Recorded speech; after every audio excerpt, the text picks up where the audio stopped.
picture is seen at the beginning of the book A Devil in the White City. It has various people from Chicago.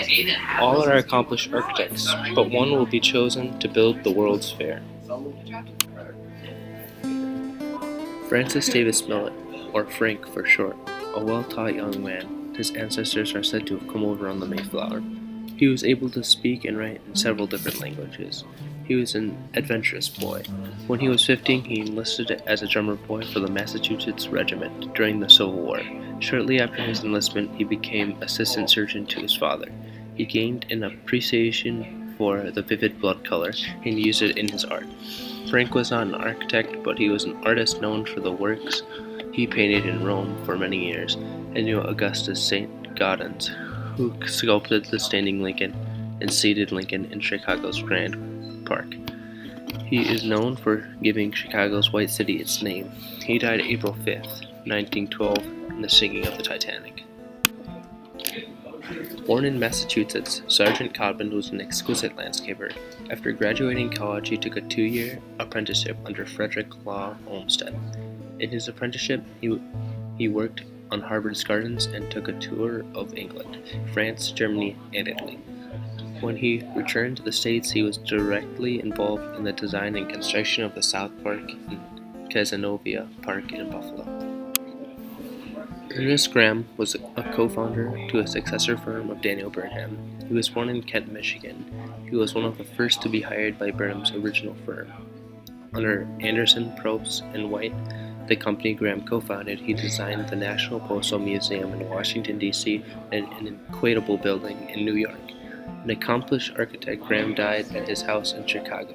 He designed for one of the greatest architects of all time, a character in the book A Devil in the White City, Daniel Burnham. Daniel Burnham was one of two main characters in the book. When Burnham was a boy, he moved to Chicago and in his schools, where his leadership and artistic ability was seen.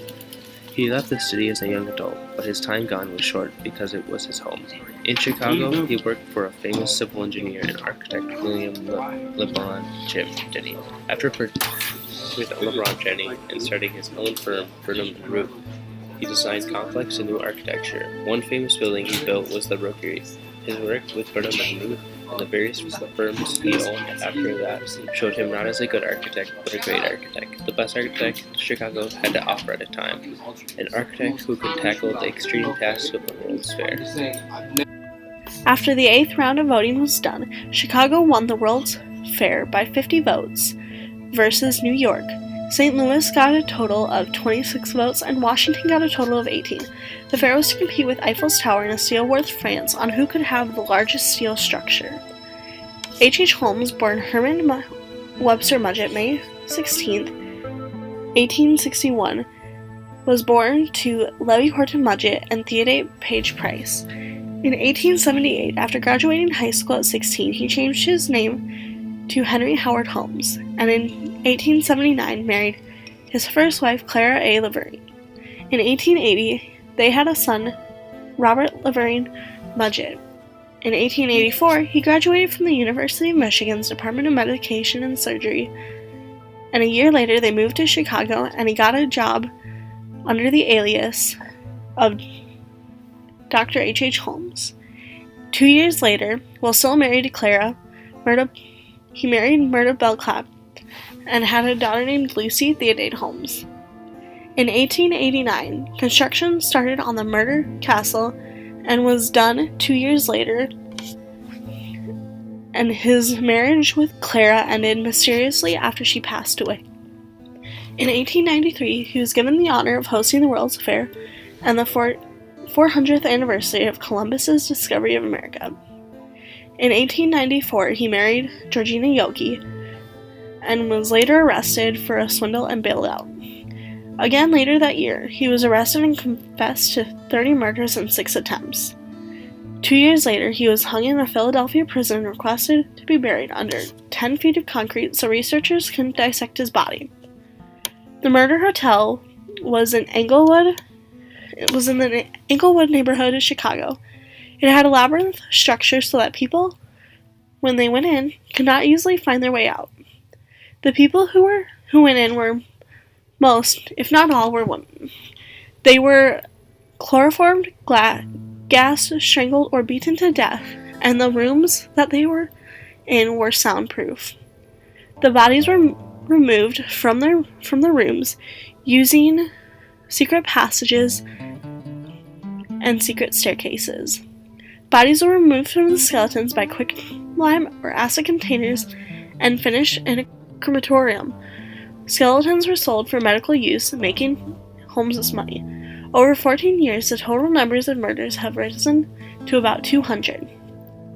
After Holmes was hung, the neighbors set fire to the castle because they did not want it turning it into a museum. The land now holds a post office. Themes? Ego and cooperation is a big one. The fair's greatest impact lay in how it changed the way Americans perceive their cities and their architects. It primed the whole of America, not just a few rich architectural patrons, to think of the cities in a way they never had before. Another one is sanity. He liked being near enough to hear the approach of death and the rising panic of his victims. This was when his quest for possession entered its most satisfying phase. Dreams versus reality is important as well. The fair was so perfect, grace and beauty like an assurance that for as long as it lasted, nothing truly bad could happen to anyone, anywhere. Throughout the ages, there have been many important writers.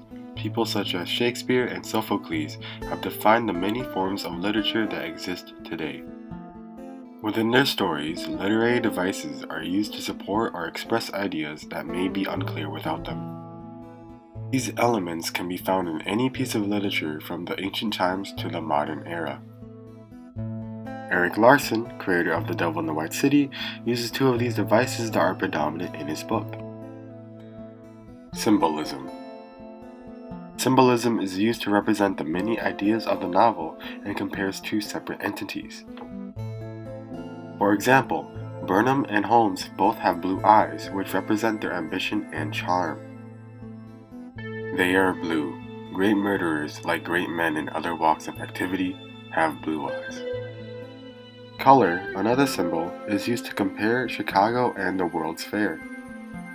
The black city to the north lay steeped in smoke and garbage, but here in the white city of the fair, visitors found clean public bathrooms, pure water, an ambulance service, electric streetlights, and a sewage processing system. Imagery. Imagery is used to add perspective on places, the time period, and gives more insight into characters. He held the cloth over her nose and mouth. Her eyes fluttered and rolled upward. Then came the inedible, reflexive disturbance of muscles, like a dream of running. She tried to pull his hand away, but he was prepared for the sudden surge of muscle stimulation that always preceded stupor, and with great force, clamped the cloth to her face.